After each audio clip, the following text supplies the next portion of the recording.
Hello hi this is Sindhu welcome to rise with Sindhu YouTube channel. మీ లైఫ్లో ఒక door close అయిందని బాధపడుతున్నారా? ఒక సీక్రెట్ చెప్పనా? దేవుడు క్లోజ్ చేసిన డోర్ని మనం ఫోర్స్గా ఓపెన్ చేయకూడదు.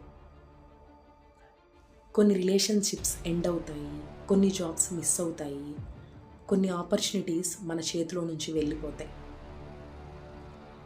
అప్పుడు మనం అనుకుంటాం నా లైఫ్ అయిపోయింది, కానీ అది చాలాసార్లు ఎండింగ్ కాదు, అది బెటర్ బిగినింగ్. క్లోజ్డ్ డోర్ మీద బాధపడుతూ మీ టైం వేస్ట్ చేయకండి.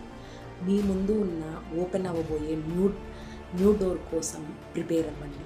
మీ జర్నీ ఎప్పుడూ ఆగకూడదు. రిమెంబర్, మీ లైఫ్లో వచ్చే ప్రతి రిజెక్షన్ మిమ్మల్ని కరెక్ట్ డైరెక్షన్లో తీసుకెళ్ళడానికే వచ్చింది. మీ లైఫ్లో ఒక రిజెక్షన్ మిమ్మల్ని స్ట్రాంగర్ చేసిందా? కమెంట్స్లో ఐ ట్రస్ట్ ప్రాసెస్ అని కమెంట్ చేయండి. ఇలాంటి హార్ట్ టచింగ్ వీడియోస్ కోసం మన రైజ్ విత్ సింధు ఛానల్ని సబ్స్క్రైబ్ చేయండి. Thank you.